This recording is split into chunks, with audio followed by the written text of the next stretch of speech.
Positive Day Givers, this is Dr. Gigi Sunga from I Can Change Project. Magandang Saturday morning sa lahat ng mga Givers natin. And if sa first time po tayo mapanood sa YouTube channel, thank you very much. Please subscribe, click mo na po yung Doc Gigi Sunga. Alright, very important ang ating day ngayon. Saturday, we'll be having 3 coaching, personal coaching sa SM North. One yung isang OFW nakadarating, one from Tanay Rizal, and the other one is an employee of I think PLDT. And in the afternoon, we will have a meet and greet sa IMG Makati. Yes. So I will meet my team today. I Can Change project sa IMG. So see you there later, alright? So bago tayo malis, syempre mag-vlog muna tayo ng isa. Self-improvement. You have to desire this, alright? So you need to do this. Alay kasi nating hinahanap o sinasabi sa atin, ang pangarap natin magkaroon ng personal success, di ba? Lagi natin sinasabi, I want to become successful. I want to become rich. Gusto ko may success, may magbago financially, maging matagumpay, yumaman ako, and everything, okay? So yun yung una nating desire. But we forget, nalilimutan natin na meron pala siyang prerequisite. Meron ka palang dapat gawin bago ka magkaroon ng personal success. And that is self-improvement. Dapat may mabago muna pala sa atin. Hindi pwede kasi na we desire success nang wala tayong binabago. And this is very important. And sometimes it is the most neglected. Yung nababago ka. Yung nag-i-improve ka. Sabi nga ni Jim Rohn, when you desire to be rich, it's not about money. It's what you become during the process. Yun yung improvement mo sa sarili mo. Right?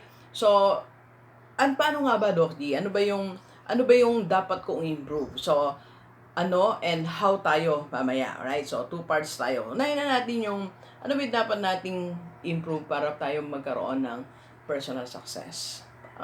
Sabihin mo sa sarili mo, bago tayo dumating yung deadline, di ba? Bago dumating yung time na tapos na pala yung buhay natin dito, nag-improve naman tayo. We are consuming much effort on trying to have personal success. We're doing it so hard. Where in fact, when you have self-improvement, madali nang dumating yung success sa'yo. Pag pansinin mo yung mga taong ito yung babanggitin ko, ang dali ng success. Minsan nga, di ba? Lumalapit na yung success.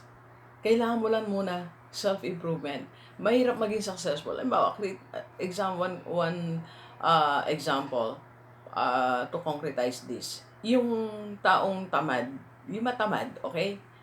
Kailan siya magkakaroon ng personal success. Pero yung taong masipag, ang dali ng personal success. Di ba? Nabalitaan na lang natin, eto na pala siya.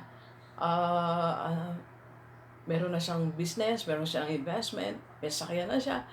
Diba? So, ano ba dapat nating gawin para magkaroon tayo ng self-improvement? Number 1, sa first area, improve your thoughts. Dapat muna improve natin yung pag-iisip natin. Kasi lahat nang gagaling dito Di ba sabi naman sa Bible be transformed by the renewing of your mind. Dapat nire-renew natin isip natin Dapat gina-guide natin yung thoughts natin. Let us guard our thoughts. Tingnan natin what kinds of thoughts are entering to our mind at ano yung ini-entertain natin. As I've said, according to survey or according to facts to actually, or according to studies na survey, 70,000 thoughts are passing your mind every day. 70,000. Sa 70,000 na yan, you have to screen that. Ayahan mo lang lahat ng dumaan kung hindi karapat-dapat. So, start improving your thoughts. Start focusing on positive things. Negative nga ba't ka pa magdudwell sa negative? Pag nagdwell tayo sa negative thoughts, isang araw, lahat ng kilos natin, everything, negative na. Kaya dun tayo sa positive. Focus tayo dun sa mga possibility ng buhay, na yung po pwede mangyari na positive siya. Let us stop dwelling on negative things, stop being sensitive. Ang tanda na natin, maramdamin pa rin tayo. Minsan sa church lang, di ba? Hindi ka lang nakamayan agad ni pastor, nagtatampo ka na, di ba? Sa office naman, hindi ka lang agad nangitian. Baka mamaya may pinagdadaanan din yung office mate mo. Kaya hindi ka niya masyadong nakausap, di ba? O di ka na-text, hindi ka na-replyan, baka naman may emergency. Di ba? So, huwag masyadong maramdamin. Improve your thoughts. Simulan natin sa pag-iisip natin. Isipin natin, ano ba yung mga bagay na positive at merong possibility na makapagpabago sa buhay natin. Ibahin na natin. Huwag na tayong mag-dwell doon sa mga bagay na nakakapagpabagsak sa atin. Alam mo yung mga bagay na nakakapagpabagsak sa atin, ito yung mga weaknesses natin eh. Ito yung mga small things na hindi natin napagtatagumpayan. Eventually, nagiging victim tayo. Eventually, nagiging ano na tayo dito, parang nagiging we get addicted to it, di ba? Kasi nga, yun yung ninonourish natin sa isipan natin. So, start improving yourself para magkaroon ka ng your thoughts. Yung isipan mo, simulan natin isipan. Pag-isip mo pa lang, positive na, you read Bible, mag-pray tayo, di ba? So, start, neglect mo na lahat ng mga thoughts na alam mo, it will just give you to or lead you to loneliness, to depression, di ba? Alam naman natin eh. Alam mo, minsan nag-seminar po ako about depression sa mga high school students sa private school sa Olongapo. Ang simula pala ng depression is being lonely. Simula muna sa palungkot-lungkot ng konti. Yung lungkot-lungkotan bang konti, yung gawa-gawa lang din naman natin, di ba? So, self-improvement start with your thoughts. And second, of course, self-improvement, nagmamanifest din yan through our actions. So, dapat nag-improve din yung actions natin. Mula sa routine natin, anong oras ka nagigising? Kahit sinasabi nila na, ay kasi ganitong oras talaga kami, hindi, indicator pa rin yun eh, nang meron kang strong reason. When you have a strong reason, maaga kang gigising. Pagising pa lang. Paano ka magtatagumpay sa ang gising mo ay anong oras na, di ba? Natapos na lahat ng trabaho ng tao, ikaw kagigising mo pa lang. Start improving your routine. Start doing what is supposed or what's expected from you. Kung ikaw estudyante, ano yung expect sa'yo sa bahay? Di ba? Do something, kahit isa lang. Sabi ko sa mga parents na pag nagsiseminar ako, bigyan ng assignment yung mga estudyante. Yung mga anak yung nag-aaral kasi lahat, wala kayo. Kasi okay naman, nag-aaral naman siya, matalino naman siya. Matalino pero matamad. Gusto niyo ba yun? Nasa top 1 yung anak nyo, and tamad naman. Dok G, ang harsh mo naman magsalita. Yeah, sometimes. Kasi, hindi natin sila tinuturuan ng totoong responsibility. Ang totoong responsibility, ginagawa mo, gumagawa ka. Yung task, alam mong may task ka, at second, i-deliver mo siya. Kaya pagdating sa school, hindi mautusan yung mga estudyante kasi sa bahay, hindi mautusan eh. Sabihin nila, sinanay ko nga, di ako inutusan eh, si teacher pa. Di ba? So, bigyan nyo kahit magdilig lang, magwalis ng kapirasong space. Maglabas ng water sa, tawag dito, sa table. Naalala ko one time I visited, ngayon, president na siya ng BPSU, Sir Greg. Ay, Sir Greg. Nagkukwentuhan kami. Meron daw siya nakita na parang may binisita siya, nakalagay doon sa ref. If you did not do something, don't eat. Di ba? You don't deserve to eat kung wala kang ginawa. So, kahit maglabas ka lang tubig sa ref, maglagay ng baso sa table, you do something, di ba? So, ano yan eh, it's also teaching them the right values of, being responsible. So, sa lahat ng mga parents, bigyan ng gawain po yung mga anak, di ba? So, sa atin din, ano yung responsibility mo sa bahay? Kahit ikaw working, dapat may responsibility ka sa bahay, di ba? So, ano yung routine na dapat mong improve? Pagising na maaga, di ba?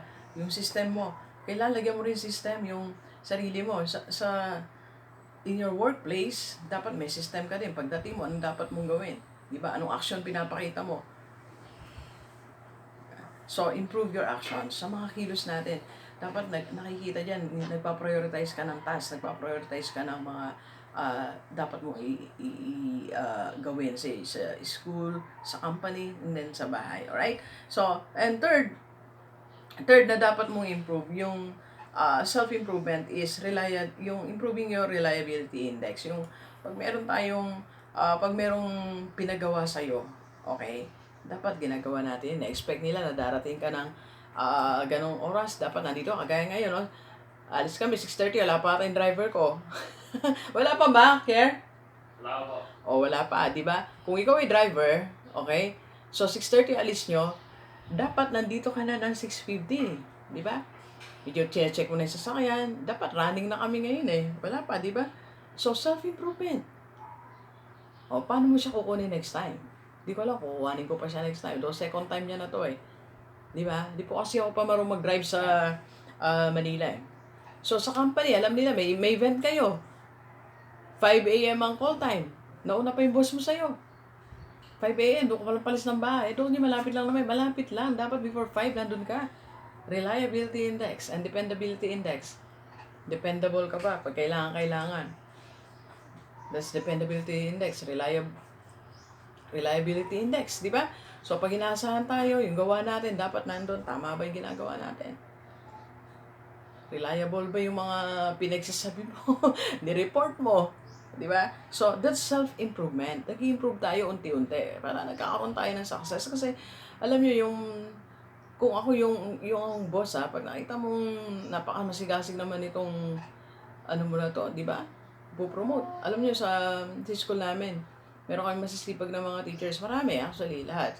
Pag merong extra sipag ako nakita, extra taas ng reliability and dependability index, I'll go to our president, sabihin ko, baka may position para dito.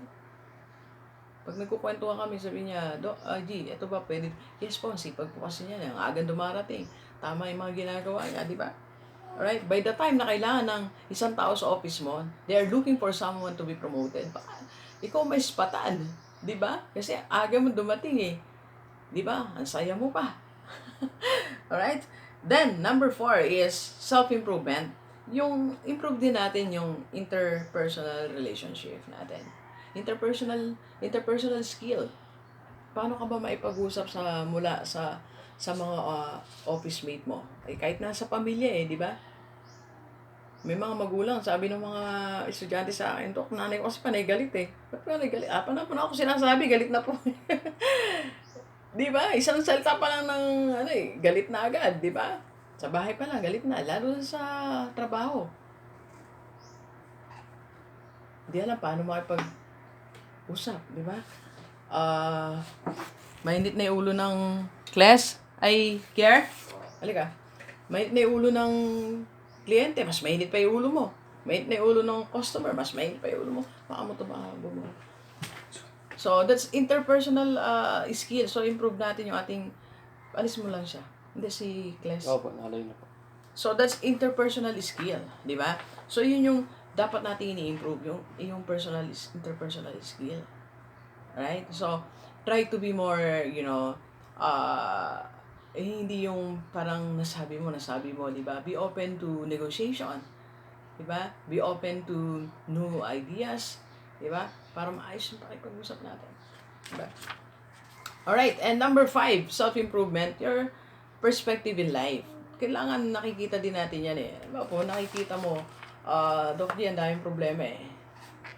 Ang dami kong pinagdadaanan sa buhay. Tingnan natin, sabi nga ni Jack Ma, baka yung problem na yan, opportunity yan. Baka opportunity yan, di mo lang nakikita. Siyempre, ang focus natin, tingin natin, problem siya. Pero baka opportunity to change also. Diba? Opportunity also to reflect on things na baka may mali din ako. Diba? Nagkaroon kayo ng problema, relationship, sa family, ano yung tingin mo dyan? Diba? So, tingnan mo siya as an opportunity to improve yourself. Sa work din, diba? Tingnan mo siya as an opportunity. Kung meron ka rin mga, kasi alam nyo, pag tumingin ka dun sa opportunity side, yung perspective mo maayos, di ba?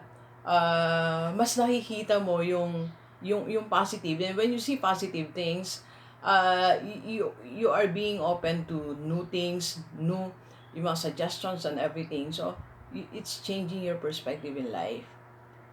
Nakita mo, magbabago naman kasi yan eh, di ba? Magiging maayos naman kasi, di ba? It's something like, nagra-radiate siya sa'yo and yung mga kausap mo tuloy, sarap na makausap niya, di ba? Iba yung perspective niyan eh. Iba yung parang may wisdom ka, di ba? Pag naipag-usap ka, ganito yung advice mo, ay, oo nga. Di ba? So, nadidevelop yung maganda mo yung soft skill. Kasi dalawang skill po yan. Isang technical skill, tsaka soft skill. Yung soft skill is how you deal with the situation. It's how you deal with people. Right? So, paano ba, Doc G? Ano ba yung dapat kong gawin? So, yun yung mga self-improvement for personal development or personal success. Di ba? Kailangan magkaroon tayo ng personal success. So, anong gagawin natin ngayon? Number one, mag-decision ka ngayon. Sabi ko nga, lahat, it start with decision eh. Your personal success is just one decision away. Di ba? Mag-decision ka na, magbabago na ako, improve ko na yung sarili ko. Mula sa thoughts, actions, paipag-usap sa tao, interpersonal skills, perspective. Just make a decision na pagising mo, ito, iba na ako. This is me now, di ba? And second, you write your reasons. Kasi, lagay mo, I want to change my life. Gusto ko naman bagong buhay ko. For how many years, panay na lang ganyan yung buhay mo, di ba? Walang nababago, walang improvement. Di ba? Yan pa rin kaibigan mo, yan pa rin nagtsatsaga sa'yo. Di ba? Kaaway mo pa rin yung kabilang department. Di ba? You make a decision na magbago ka na. Para sa bahay pa lang, di ba? Okay ka na. Yung community mo, di ba? Nag-i-improve ka, di ba? And don't forget to have learning time. Lahat na yan, yung self-improvement. It comes when your brain is stimulated with new learnings. Okay? So, pag may nabasa tayo, napanood tayo, di ba? Natuto tayo, nagbabago isipan natin, nagbabago aksyon natin, pananaw natin sa buhay. Lahat na yan nagsisimula sa decision, plus pag may stimulant or stimuli, di ba? Saan natin galing yung mga stimuli? Sa ating learning time. So, have a learning time. Nalilimutan natin bisa matuto rin, di ba? Responsibilidad din natin po sa sarili natin na may natututunan tayong bago. Alright? So, delivers, don't forget, para ka magkaroon ng personal success, kailangan may self-improvement. Try to improve yourself. Alright? So, please share this video sa lahat mga kaibigan. And by the way, if you want to be coach, I can be your wealth coach or success coach. Message mo lang ako, 0939-525-4311. Or if you want to advertise your business, kontakin mo lang din ako sa aking FB page, Dr. Gigi. Sunga. Alright, so please share this video sa lahat mga kaibigan natin, kahit OFW, dito sa Pilipinas, para sama-sama tayong mabago, tumulad ng ating buhay. Alright, so thank you very much, Delivers. Enjoy the rest of the day. Yan. Let's go, let's go.